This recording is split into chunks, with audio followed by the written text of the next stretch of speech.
আজকে? ঘটনা হচ্ছে রাজীব ঘোষ বলে যে এখানকার 10 নম্বর ওয়ার্ডের কাউন্সিলর ছিল, সে সন্তোষদার কাছে যায়।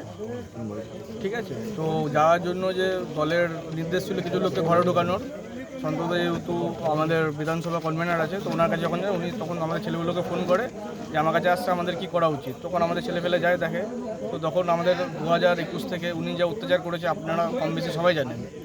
উনির সঙ্গে ওনার দলবল যা ছিল, তো সবাই মিলে যা অত্যাচার করে তার বিরুদ্ধে আমাদের পার্টি থেকে এমনি নির্দেশ দেওয়া আছে, যারা 2021 থেকে 24 পর্যন্ত মারামারি করেছে, রাজনৈতিক হিংসা করেছে, তাদেরকে প্রশাসনের হাতে তুলে দেওয়া, আর প্রশাসনকে নির্দেশ দিয়ে তাদেরকে থানায় নেওয়া। তাদের নামে কেস ছিল, তো এদের নামে অনেক ভুড়ি ভুড়ি কেস ছিল, এতদিন ঘুরে বেড়াচ্ছিল। তো আজকে হঠাৎ আমাদের ওখানে গেছিলো কথা বলতে, তো আমরা কোনো আশ্রয় দিই। তো আমরা দলের ঊর্ধ্বে না আর শ্রমিকদের, আমাদের যারা কার্যকর্তা আছে তাদের সেন্টিমেন্ট নিয়ে আমরা কখনো খেলতে চাই না।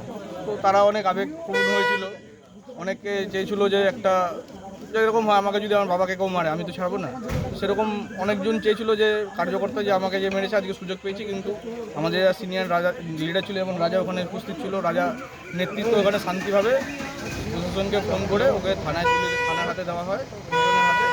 আগামী দিনে আর যেরকম যারা যারা দুষ্কর্ম করেছে, লুটপাট করেছে, মারধর করেছে, মা বোনদের অত্যাচার করেছে, তাদেরকেও প্রশাসনকে বলে আসলাম আপনার যথাযথ দায়িত্ব পালন করবেন, তাদেরকে যেন আগামী দিনে আমরা থানা দেখতে পাই। সন্তোষ কে আপনাদের পার্টি? আমাদের বিধানসভা কনভেনার।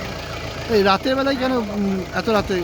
এত রাতে না, 8:30 9টা নাগাদ। তো ওনার কাছে এসেছিলো, উনি আমাদেরকে সঙ্গে সঙ্গে ফোন করেছে যে এরকম বিষয় আছে, কী করা যায়।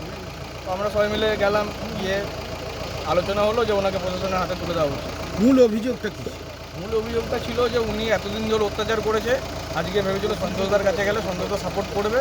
তো সেই জিনিসটা যখন আমাদের সাথে আলোচনা হলো যে এইভাবে একে সাপোর্ট করা যাবে না, কারণ এ অনেকজনকে অত্যাচার করেছে। আজকে আমাদের দলীয় যারা কর্মী, যারা আমাদেরকে ভোট দিয়েছে, বিজেপিকে যারা ভোট দিয়েছে, তাদের আবেগ নিয়ে তো কেউ খেলতে পারে না।